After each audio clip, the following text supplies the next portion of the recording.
စွမ်းရည်မတူထူးခြားတဲ့တွင်ပြင်မူရာတွေနဲ့အတူ Miss Grand Journey ကိုရှောင်လန်းဖို့အတွက်အကောင်းဆုံးဆိုတာတွေနဲ့စူးစမ်းတင်ဆက်ခဲ့ပြီးပါပြီ။အလှပဆုံးတင်ဆက်မပြည့်နဲ့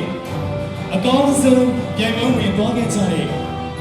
ကျွန်တော်တို့အလှမဲ့18ဦးစလုံးဟာမတူညီတဲ့သူတို့ရဲ့ကိုယ်ပိုင်စွမ်းရည်တွေနဲ့အကောင်းဆုံးရှင်ပြ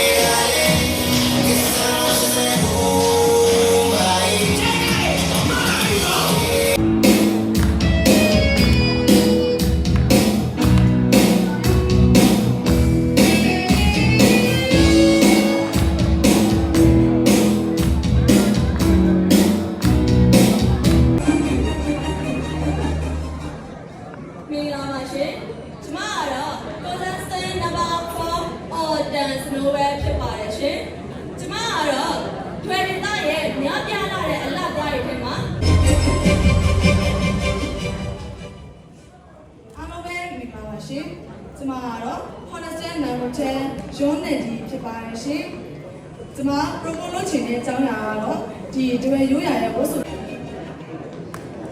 မင်္ဂလာပါရှင်။ကျမကတော့ Honesty Number 3 Home Mobile ပဲဖြစ်ပါတယ်ရှင်။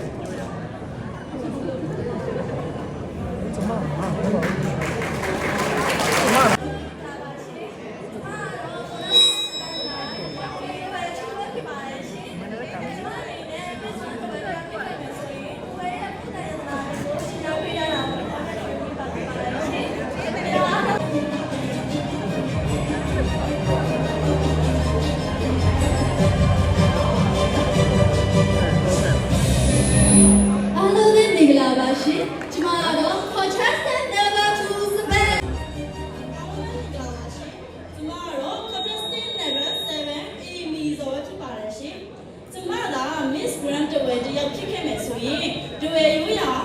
ဝစ်စုံကိုအဓိက promote လုပ်ခေါ်ထုတ်ချင်ပါတယ်ရှင်။အားလုံးပဲမင်္ဂလာပါရှင်။ကျမတို့ contestant number 1ငူဝါတော်ပဲဖြစ်ပါရဲ့ရှင်။ကျမတို့ Miss Grand တဝဲတယောက်ဖြစ်ခဲ့မယ်ဆိုလို့ရှိရင်မြန်မာနိုင်ငံလုံးမှာဘဝမျိုး